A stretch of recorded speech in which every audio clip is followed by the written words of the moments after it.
สวัสดีนะทุกท่านนะครับวันนี้มาตกปลานะครับดูนะจะเจอตัวหรือเปล่าครับไอ้สวย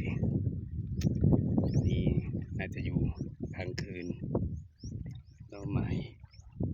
คนก็ไม่เยอะเท่าไหร่ครับนะวันนี้จะมีตัวหรือเปล่าไม่มีก็ไม่เป็นไรครับมาชมบรรยากาศสวยๆตรงปลาไหลครับอ่างเก็บน้ำปลาไหล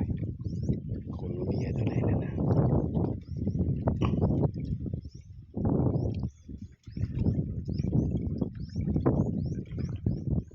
ลมแรงนิดหน่อยครับนะ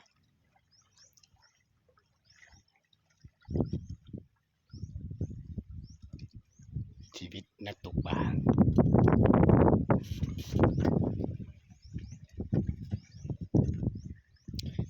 ลงเป็ดเรียบร้อยนะรอสักแป๊บ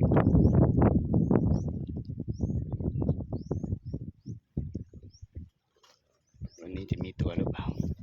รอลุ้น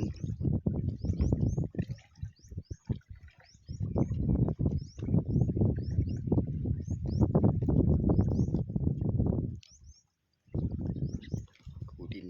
เก่าไม้ดังพี่น้องตามล่าหาน้องยินนานๆออกหมายครั้งหนึ่งนะเวลาพักผ่อน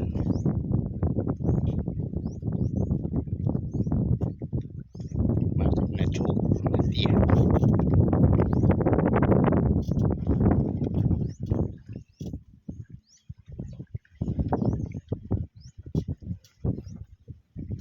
ดูบรรยากาศไปก่อนนะรอลุ้นกันว่าจะเจอตัวหรือเปล่าหลุดไปแล้วหนึ่งตัวนะกินนาเตียอยู่นู่นอยู่ไกลมากนาเตีย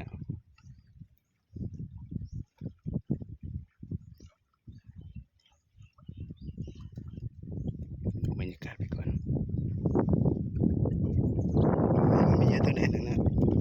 เยอะคืน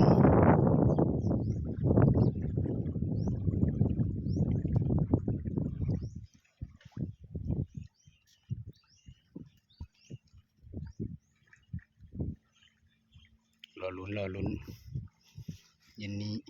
มีตัวหรือเปล่าไม่รู้ตอนเย็นบอกกินต้องกลางคืนนะ6 โมงเย็นลมแรงมากเลยปักตกก็เข้า